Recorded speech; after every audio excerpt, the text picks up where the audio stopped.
Hello and welcome to Ways to Change the World. I'm Krishnan Murthy, and this is the podcast in which we talk to extraordinary people about the big ideas in their lives and the events that have helped shape them.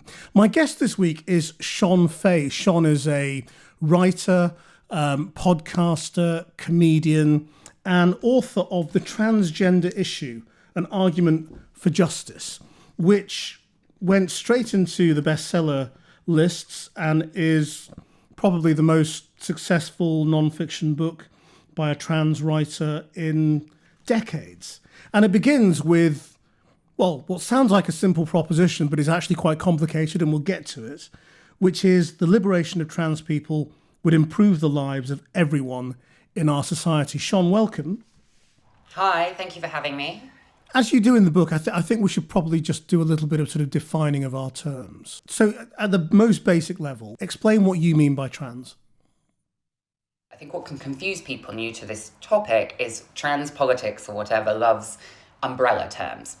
So it's using one word to describe actually quite a broad range of experiences, but we have to do it for convenience. So trans is a now broad umbrella term to define people whose internal, deeply held sense of their own gender does not sit comfortably with or is different to the sex that was observed and recorded or assigned legally on their birth certificate when they were born. So that can be trans men, people who were assigned female at birth and transitioned to become men, trans women, people like me, assigned male at birth and transitioned and live as women, and then a whole other group of trans people called non-binary people, which is that they don't feel that they sit either with male or female, or they move between the two, or they just don't think it's accurate. So that's transgender. And then cisgender, which a lot of people don't like, I appreciate that, but I use it in the book and generally in my own work to just denote people who are not trans. So Latin, transgender on the other side, cisgender on the same side. So Krishnan, if you identify as a man, you've got male on your birth certificate, then you are a cisgender man. And it's a convenient term because we need, like straight for gay people, we need a term to define the 99.4% of the population who create the world that trans people live in. Right. Now, you talked about sex and gender. What's the difference? Sex it's actually a term designed to describe a cluster of traits, right? So when we say your sex is assigned, actually when you're born, people look at your external genitalia. If you have a visible penis, boy, a male. If you have a visible vulva, girl, female. Sex also includes your chromosomes, your gonads, your hormones. Gender is used in a variety of ways too, confusingly, right? So like being a man or a woman is your gender. And so trans people refer to their gender identity, their deeply held sense of their own gender. But we also use sex in lots of ways in law, in policy, to actually describe what we mean by gender. So like we might say, this is an all-female lineup, and what we mean is a group of women. We don't necessarily mean they all produce eggs every month. So we actually have this slippage of language where we use sex and gender quite interchangeably, which I think causes a lot of confusion, because when I say I identify as female or I am female, I mean legally, I mean socially, I mean politically. What I don't mean is that I think I have a uterus. I'm fully aware I don't. I don't have XX chromosomes. I can't change them. That's not what I'm getting at. But I think a lot of people seem to think that's what trans people are arguing, is that we're sort of trying to say that we're identical to cisgender people who share our gender category, so that there's no difference between me and someone who was assigned female at birth, which obviously I don't believe. And so similarly, I'm sorry if this sounds like a stupid question, but I mean, should there be a distinction between woman and trans woman? Well, it depends in which context, right? I mean, sometimes it's relevant. If we're talking about reproductive health, then yeah. I mean, I don't understand why there can't be a bit of nuance and complexity to this. Like, if we're talking about like my adolescent experience was one of someone that presented to other people and was treated as a very feminine boy.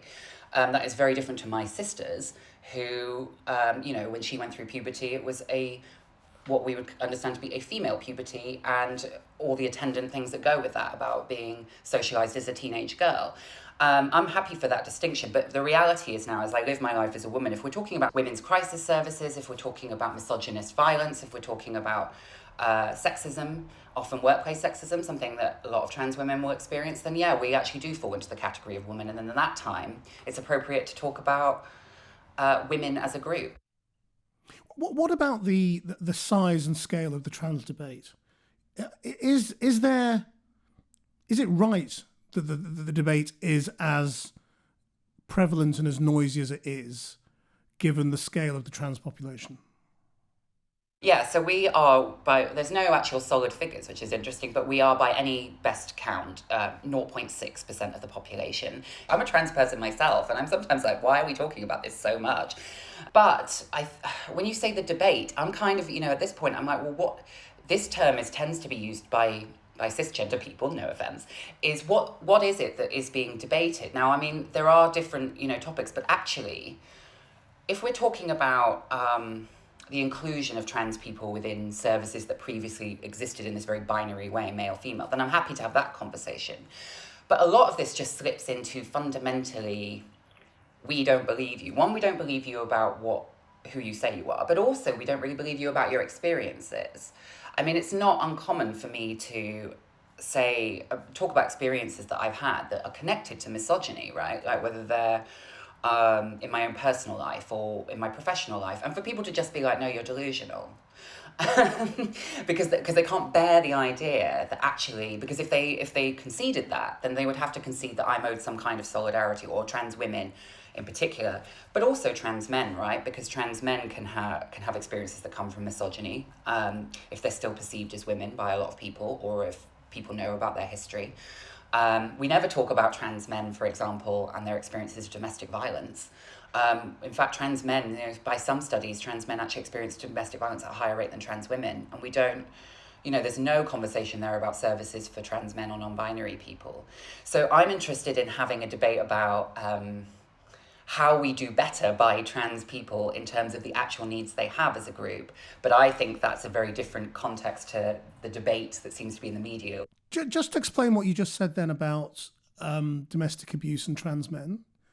There was an LGBT survey commissioned by the government in 2018, the largest LGBT survey of anywhere in the world, here in Britain. And it actually indicated, so it looked at trans people's experience of domestic abuse by partners, but also by parents, family members.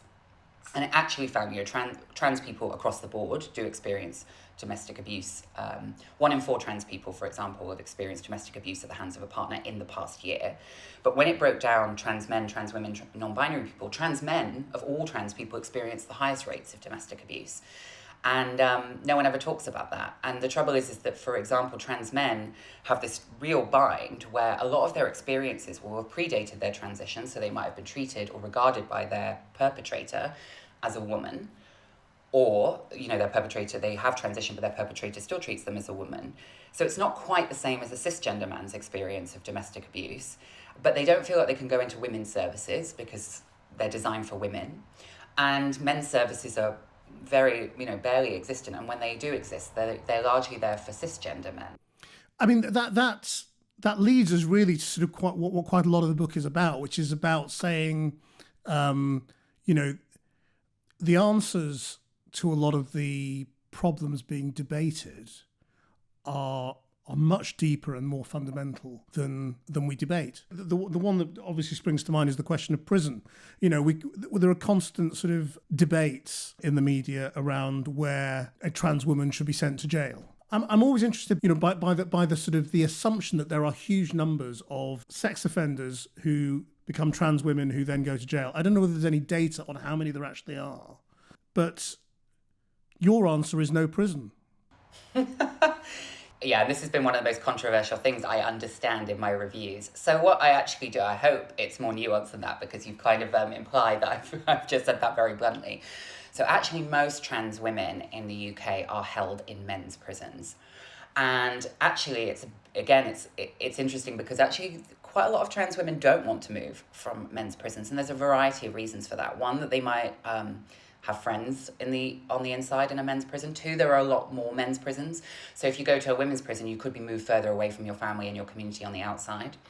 And yeah, there are cases, and I don't shy away from the book, there has been a case of a rapist who transitioned, who was moved to a women's prison. Now, I actually say in the book, allowing a rapist of any gender unfettered access to vulnerable women is not something, and just because that person is trans and she happens to share the same identity as me doesn't mean that I automatically do not understand that the nature of kind of someone's predatory crimes. Where I evolved from that, though, is to say that actually sexual violence is endemic in prisons. We know this. yeah, there is a problem with sexual abuse by staff amongst prisoners, both in men's prisons and women's prisons. We also know prisons don't work. They don't work in terms of rehabilitation. They've not reduced sexual crime. They've not reduced murders. And we're not seeing a reduction in crime, violent crime on the outside. Most women in prison have not committed a violent crime and are often survivors of abuse themselves. So the prison system doesn't work. And what I argue is that we shouldn't see trans people as a bug in this system to be fixed. Like, where do we put the trans people? As someone that's a liberationist, I'm kind of like, well, let's take the problem of trans people and look about how they expose a problem in the whole system, which is that what we're trying to do is understand where's the safest place to place people or to reduce violence. Well, you can't reduce violence in prison. It's inherently violent. So my answer is that actually, we could actually release a large number of prisoners who haven't committed violent crimes pretty quickly. Of course, there will be people balking at this, being like, what about the really violent criminals, the predators, the serial killers? Of course, that is not something that I'm saying, release them all now with no alternative. But prison abolition is about, what if we had a society where our goal was not to delight in punishing people, but our goal was to create a less violent society, and one in which prisons weren't needed. But fundamentally, I suppose what you're saying is you don't want equal treatment. You want a whole new system. That's just me. That's not. I'm not all trans people, right? We're often characterized as proponents of one ideology, and we all agree. And I don't know a group of people that disagree with each other more than trans people. As someone that's been in the community for several years, I think, for me, right. So before I'm a trans woman, I also politically am I'm a socialist. I'm someone that's interested in liberation movements. And I'm not really an assimilationist. I don't believe in having equality in a world that, if you're saying, yes, of course, day to day, I want to move towards equality. So I will argue for those pragmatic goals in the here and now. As a step. Yes, but society is fundamentally unequal. We're destroying the planet for a capitalist system while billionaires go around the moon. Now, I know that that's an odd leap, but to me, that's just as important as legal rights under the law for me as a trans woman. The trouble with equality as an end goal is that you're asking for equality in a system that's already corrupted.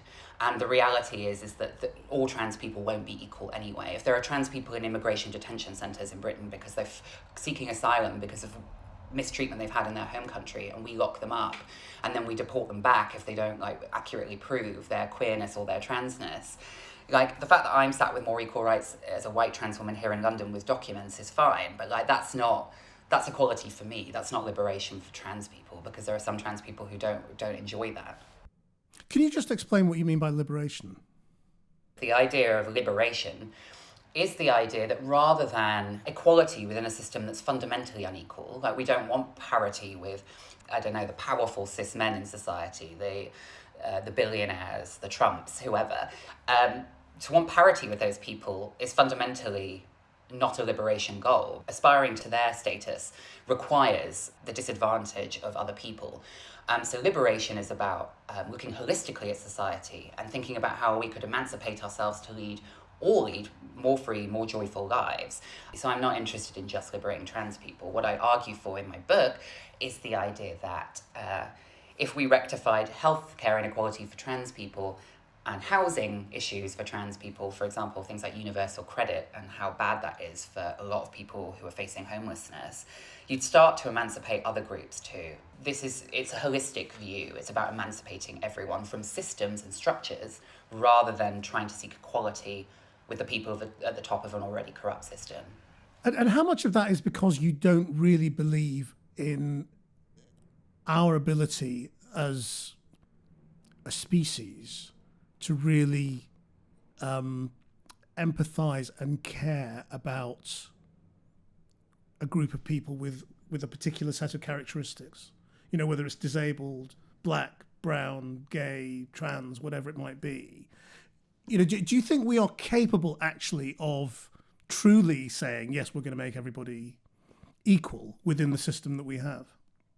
As a species, yeah, I actually have, maybe this is delusional optimism, Krishnan, but I think that humanity and human beings in the main actually have great capacity for empathy, and we show it to people all the time. All human beings do. Look at, the ways that some people behave towards each other during the pandemic, there is a part of our humanity that favors and leans towards empathy for others if we understand them. The trouble is that we, in the society in which we live, we receive so many different messages from media, from politics, from our culture, about who should be afforded empathy. And I think that's why the way that inequality, the way that oppression has always worked is by demonization, by intentional propaganda, which is what I think is happening with trans people. I think it's what's happening with Muslims, for example. I think it's what's happening with the Black Lives Matter movement. I think it's in the interests of a certain group of people who have decided to kind of hoard resources and wealth to create these divisions. And they, unfortunately, often own the mechanisms that we have to propagandize about groups. And the difficulty is you can construct myths around small groups, and that's been done for centuries around the idea of enemies within, and certainly it's happening with the trans lobby, this myth. And so, I think we do have the capacity for empathy, but I think that empathy can be disrupted, it can be wrecked, it can be distorted.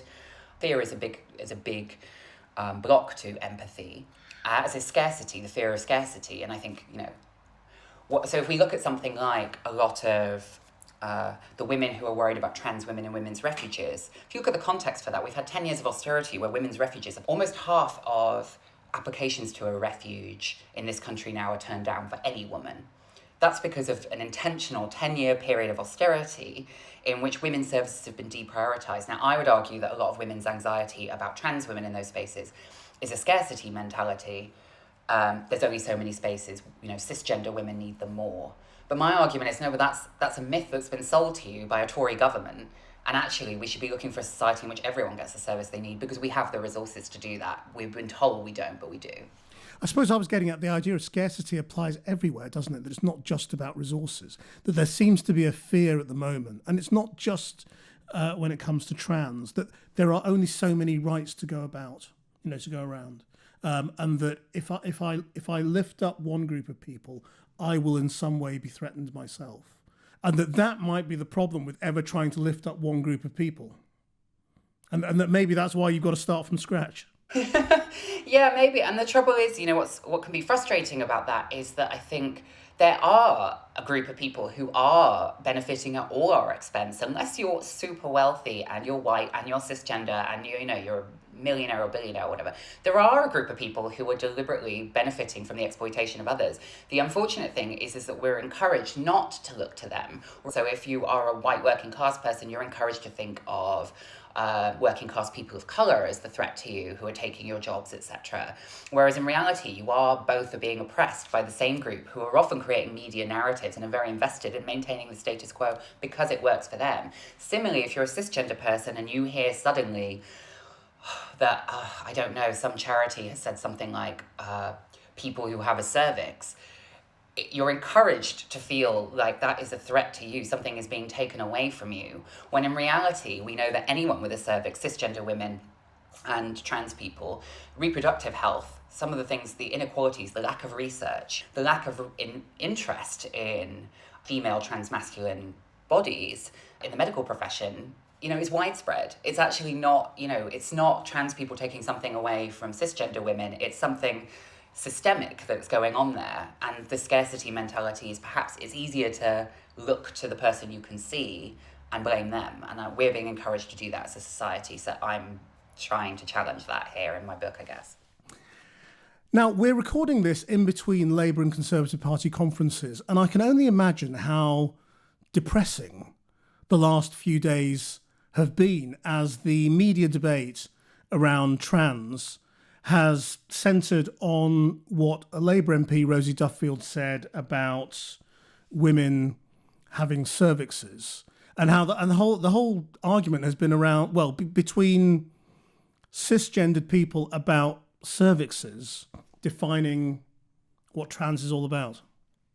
Yeah, that's true. I mean, interestingly, I was at Labour conference myself. I went to a young Labour event for the 16 to 24-year-old wing, if you like, of the party.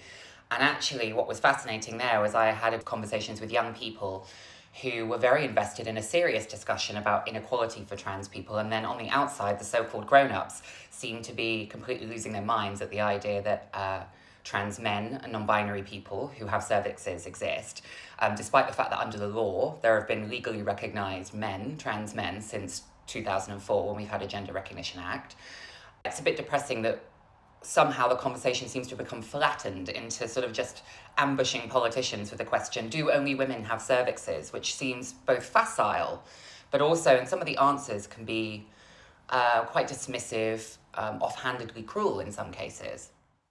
And did you have any empathy at all for where Rosie Duffield was coming from on this, who says she is fully supportive of trans rights, but I guess like quite a lot of women and feminists, and we'll get to all of that, perhaps has concerns about her identity as a woman? I mean, I can understand some concerns. I think in the case of Rosie Duffield, we have to look at some of the language she's used, which is quite inflammatory. So, for example, she referred to not having male-bodied people on lists of dead women. So she's essentially referring to the idea that, say, if I were murdered by a partner or ex-partner, she would refer to me as a male-bodied person or a male.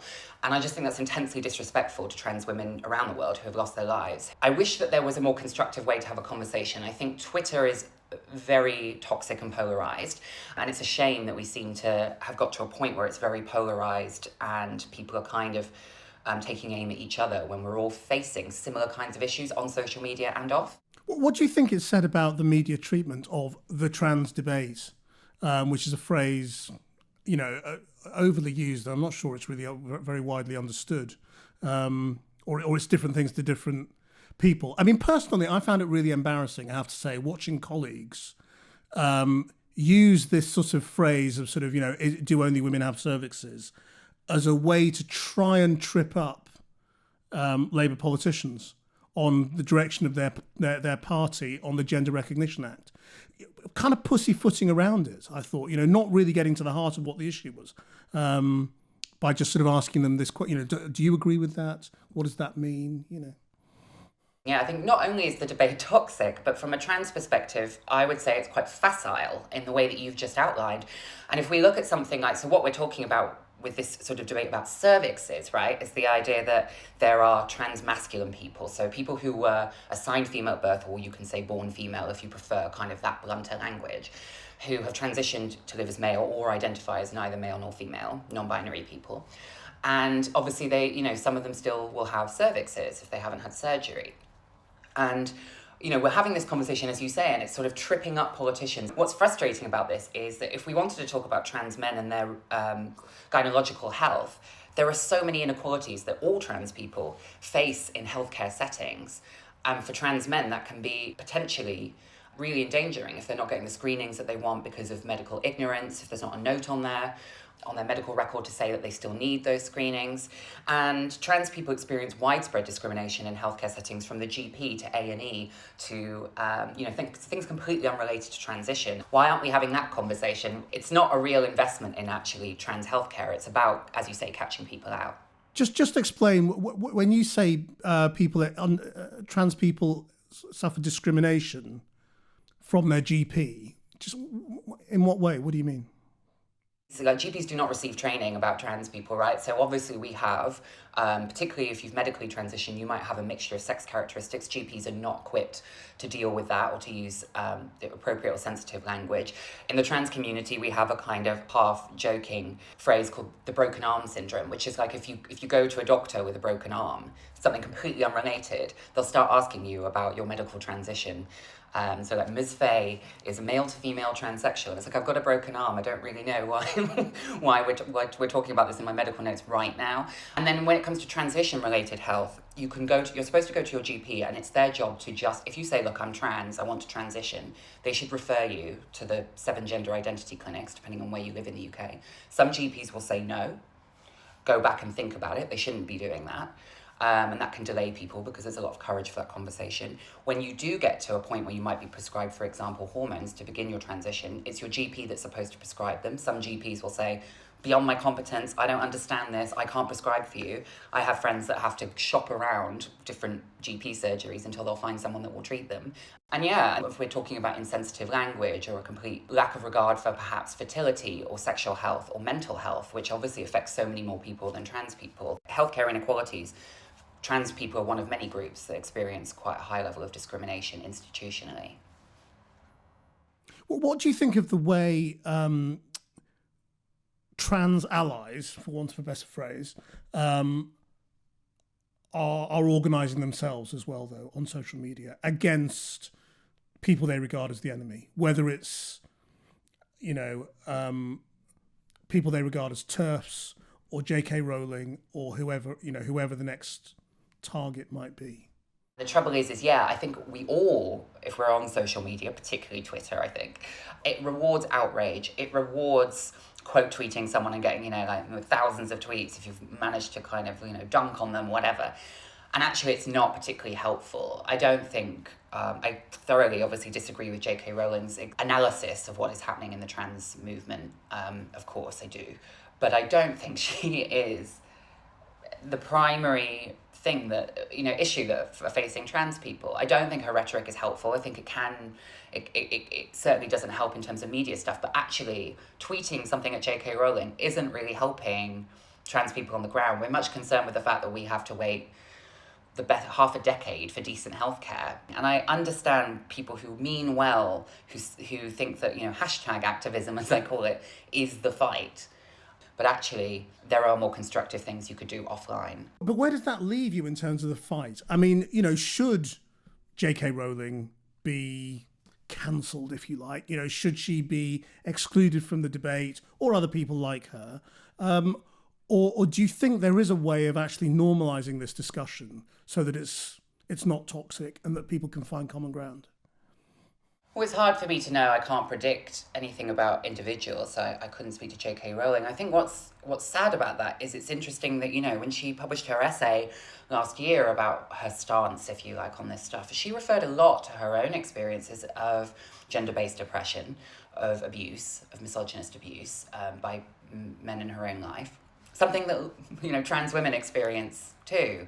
And so we have a lot in common. And, what I'm arguing for is a society in which gender-based oppression is over. And I do think the problem that seems to, cancellation, for example, it seems to refer to a lot of different things. And it's quite a nebulous term. And we often hear a lot from people who've allegedly been cancelled, which I think is quite interesting. But then, for example, when we're talking about this issue, trans people, there are no trans MPs. There are no trans members of the Scottish Parliament, nor have there ever been. There's no trans people in the devolved parliaments of Wales or Northern Ireland. There are no trans staff writers apart from Nikki Bandini at The Guardian, who writes about football in the UK. There are no trans High Court judges. There is a complete lack of trans people in British public life in any meaningful way. There's a handful of people like me who are free. I'm a freelance writer, not very powerful. And so I think that warps discussion. I think it's very easy for a conversation to be conducted above trans people's heads. And I think the problem is that some of the toxicity there comes from, if you're talking about on social media, people have, I understand people don't have context, and I hope my book provides context for why some trans people have legitimate anger. And unfortunately, I think social media initially seemed to democratize platforms and give people equal platforms, but that has turned in lots of different contexts into something else, something much more divisive, something much more toxic. And while I don't blame trans people on social media for being angry at times, it's obvious that the conversation isn't productive for either side there. So I hope that we could think about more constructive ways to have conversations with each other. And do you think there is a natural line of progress? You mention there are no gay, trans MPs or members of Scottish Parliament. There are loads of gay MPs and loads of gay or LGBT or LGB, certainly members of the Scottish Parliament. Is it just, a function of time, before this all plays itself out? Do you think that there's a natural continuum? So I hope so.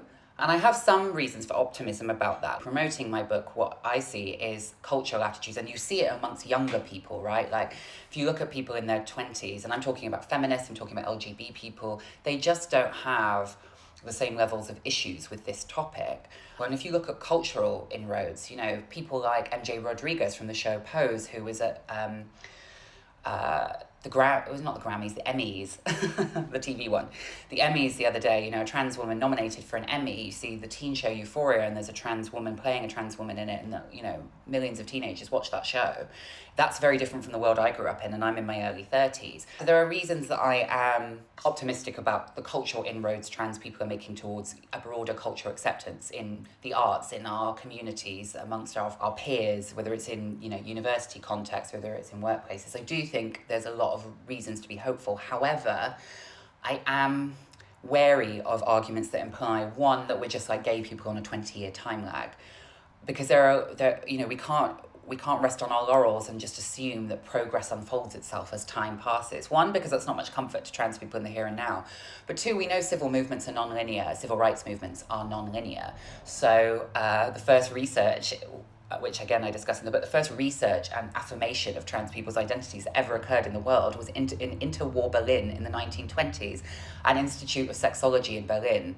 And all this research done, and what happened, the Nazis came to power and destroyed it all. We have no records of those early medical transitions because of the rise of fascism. The rights of trans people in Hungary, as we speak, a modern EU member state, have been rolled back by Viktor Orban's Fidesz party when it sought all emergency powers for itself during the coronavirus pandemic.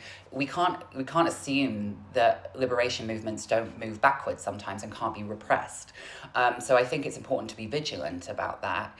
So I think also trans people, if we compare with gay people, yes, gay people move towards acceptance, but sometimes that's always made it sound like, oh, it just happened. And actually, it required quite a lot of political work, and we forget now how gay people were spoken about in the 80s and 90s and across the media, including the liberal media in the UK, and how that affected and damaged lives.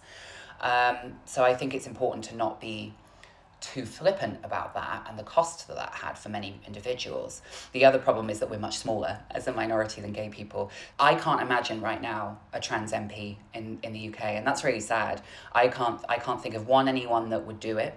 I can think about the sort of abuse and harassment that person would get. And it's been interesting because it doesn't follow that if you're lesbian and gay in politics, that you are automatically a trans ally.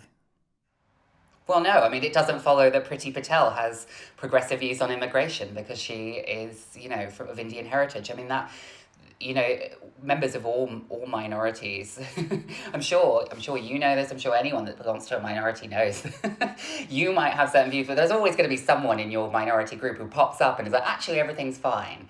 So yeah, it doesn't I don't think representation is the automatic end goal. However, trans people don't even have that right now. I would still rather that we had a plethora of trans people dotted around in public life. There's not going to be hundreds of trans MPs, that's fine.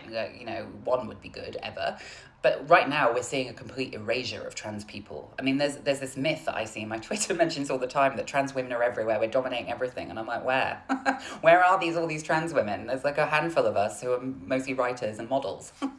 What about talking about your own experience? I suppose there's a sort of a natural tendency of sort of trans advocates who want to talk about their own experience to talk about how difficult it's been and how terrible it's been at times.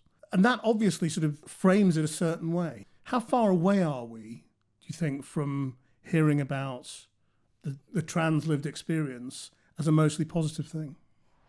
Yeah, well, that's the thing. Life isn't either one or the other.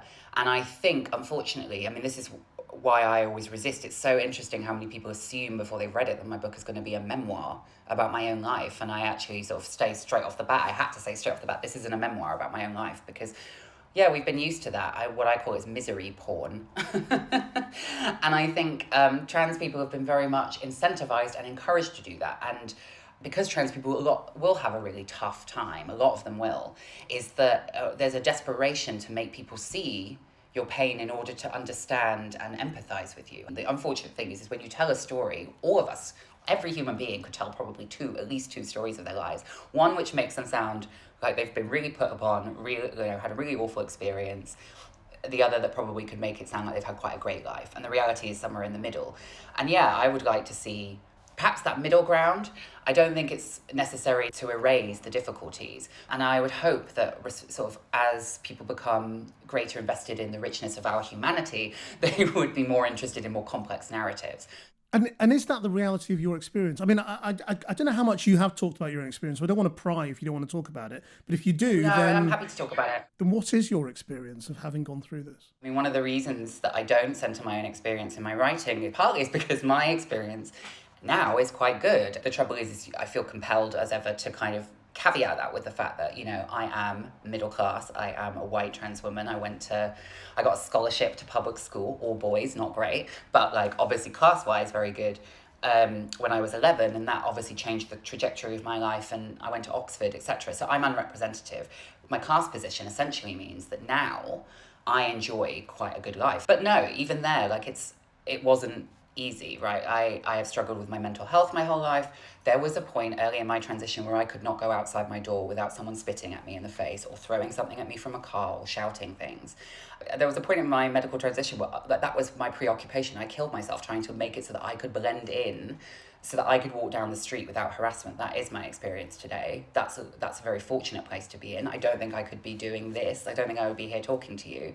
I can just about face the hostility I might get as a trans person who's doing public facing work, because I don't get it when I'm going to Tesco. And so for me, yeah, like I say, there's that complexity, is that, you know, there have been times where it's really been tough, but I'm lucky that I had a supportive family.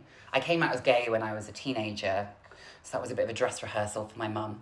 And then a few years later was like, I was wrong the first time. Sit down, mother.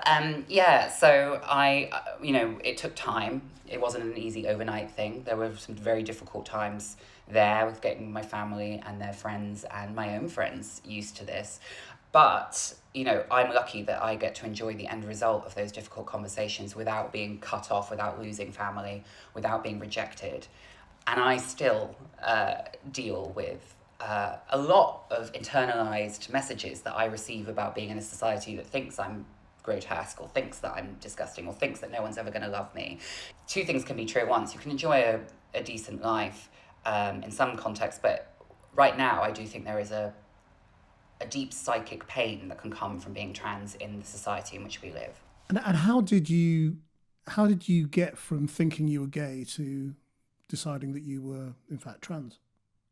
So, well, I mean, I came out as gay because no one discussed trans people. So I'm 33, had to think there. So we're talking, you know, like 2002, 2003. If you think about then, like, trans people were largely a joke. They were late night television shows. You know, we've just focused on surgery. I'd never heard anything complex. I'd never met a trans person in my life. As my male puberty began, I had quite a sort of like severe mental breakdown actually about the physical changes that were happening to me and the way that they were changing the way that I was being perceived and the expectations. I was also very feminine anyway, which attracted, as I say, I was in an all-boys school, attracted a lot of negative attention. And I knew I liked boys. So I was just like, well, I must be gay. I mean, that's what people told me the whole time at school. So in the end, I just like stopped correcting them.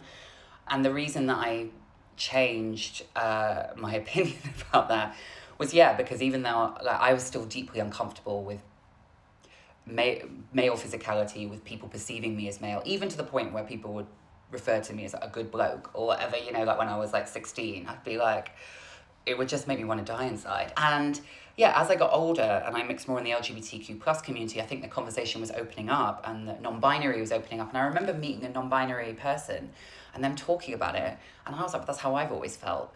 That took a process of a few years. And there was a point in my head where I was like, oh God, this is me and I'm going to have to transition. And then things got really, really bad. You know, I hate to do the cliche of becoming suicidal, but that was what happened. I had issues with drugs, with alcohol, was deeply unhappy, deeply lonely. And when I got to my mid-20s, I just was like, I'm not going to... I remember joking, I'm not going to live till... I regularly thought I wasn't going to live till 30. That's something I used to sort of say all the time to horrified friends. And there was just a point where I think I can only say that I sort of just chose to save my own life. And that was why, when I decided to transition, the drive, as I realised that I was going to age and never be able to change this perception of me as male became overwhelming. So it actually became like a sort of imperative then to transition. Perhaps that's a cliche, but I feel like it's a cliche for a reason. That's how deeply held it is for trans people, and that's why it's so frustrating when people make it sound like it's a vapid choice. And would you, with caveats obviously, broadly say that you are now happy and expect to live a long and happy life? Yes, I do. I mean, this is the thing, is that I was saying, I've said this before, is that I, envision myself as an 80-year-old now. But honestly, that was unthinkable. If you'd asked me when I was 22. And now, yeah, I mean, with caveats, I think, yeah, my expectations out of life and what I can get out of life is radically different. And that is what the gift of coming out of transition for some people gives you. Of course, you do. I'm not going to imply that it gives you new problems. I'd sort of got to a place living in London where I hadn't experienced the homophobia of my teens, but actually the minute that I started to step out and I was a visibly trans person, that was really, really difficult in those early years. And it's something that still lives with me now. I'm not ever fully comfortable in public space, but the consequences of, not respecting the gender identity that I felt most comfortable with was just too high a price to pay, which is why I'm never going. No matter how many people tweet at me, I'm never going to surrender my my identity as a woman to appease people, because I did that for, I don't know, over 20 years. So having written a book about how you want to fundamentally change everything from economics to criminal justice, if you could change the world, what would you do? If I could change the world, I would be interested in, two things. A world in which we're not all exploited or disadvantaged for the privilege and wealth of a very select few, and that we sort of sought to emancipate ourselves from a system that encourages that and encourages us to turn on each other. And then on gender, I would like to see a world, obviously, in which gender-based violence is abolished, in which people are entitled to be who they want to be, do what they want with their bodies, and not to be harassed by other individuals or by the state or by the media for doing so, and to be able to do that without violence both in their intimate personal lives and violence on the street. Shon Faye, thank you very much indeed. Thanks for sharing your ways to change the world. Thank you. Our producer is Nina Hodgson, and you can watch all of these interviews on the Channel 4 News YouTube channel. Until next time, bye-bye.